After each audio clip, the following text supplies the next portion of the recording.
Hey guys, welcome to Ryan's Range Report. Today we're taking a look at one of Swarovski's new spotting scopes. The STX, and the one I have here is the 30 by 70, 30 to 70 by 95. What makes this a little different than any other spotting scope that I've used is its modularity, but we'll get to that here in a moment.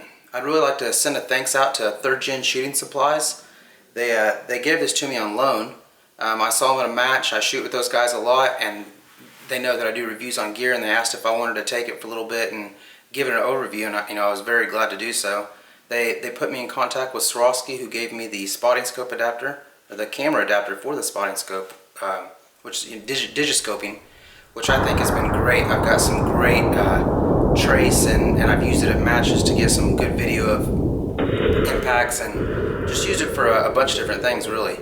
So as we said, this is the STX, the 30 to 70 by 95 millimeter. It does have a sunshade extension here to help with glare. The focus ring is right here, and directly behind that you're going to have your magnification ring.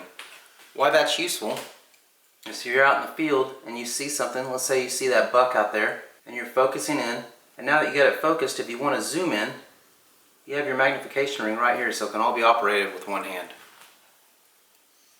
There's quite a bit of eye relief on this model. I was able to use it with sunglasses quite often. If you see me outside, I almost always have sunglasses on. I'm pretty sensitive to light as far as my eyes go, and so it was nice to be able to use that with sunglasses. Or if you wear eyeglasses and you want to take them off, on, whatever, you can do either one with the amount of eye relief there. To maximize contrast and the best edge-to-edge sight picture, Swarovski's came out with the flattest glass they've ever used on a spotting scope. This will be my first review on a spotting scope, which is nice. I feel like I'm starting at the top, but I have looked through plenty of other spotters, and one thing I can say is this is hands down the nicest glass I've ever looked through. I've used it at matches, I've used it for observing, I've used it to see how far or how close I can resolve different things. I took it up to southeast Kansas, this is where I do my deer hunting on my family's land, and at 6:52 p.m., this is before daylight savings time, I was able to catch the biggest buck I've seen on my family's property, and that was just right before there was not enough light to even see it anymore. I was able to grab my wife, have her take a look, and by the time I grabbed the digiscope adapter, it was gone. Or, I'm sorry, not gone, it was too dark to see anymore. And it was, I think, 350 yards out. And I feel if I didn't have this spotting scope that I wouldn't have been able to see it. I'll show you the digiscoping adapter, and here's a little picture of it, but I can show you the actual TLS APO that they send you out to attach to it, but the camera I'm using is what we're filming on right now. So what we have here is the TLS APO. What this does is it actually attaches to the lens on your camera. It clicks in, and this is a 35mm lens. You can actually take photos with this yourself. This here is another attachment that comes with the kit, and it slides over, and what that does is everything's still retained as normal. You can do all your normal spotting as you were before, and once you see something that you want to take a photo of, you have your camera, which is attached to here.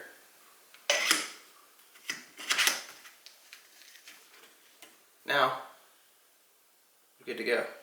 Now you can take those photos, and you can, when you're done, you can pop it right off. It's real fast on and off, and that was great when I was using it at matches. I wanted to try and catch some trace. Unfortunately, outside of just shooting at my range, I didn't have a lot of luck at matches catching trace. There just wasn't very good lighting conditions.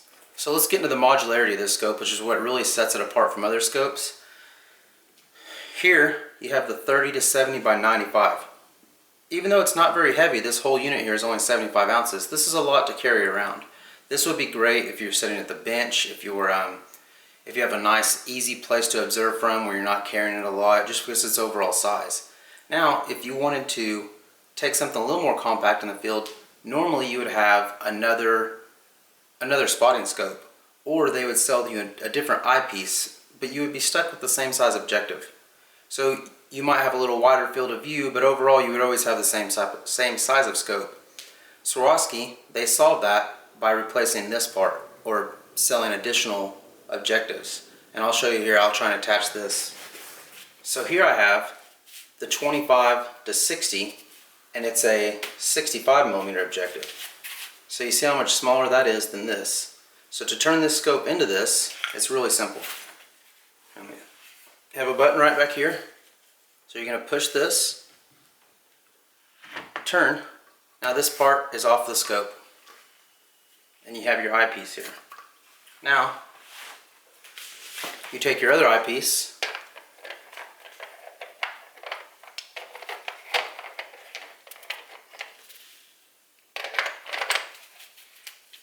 and there you go.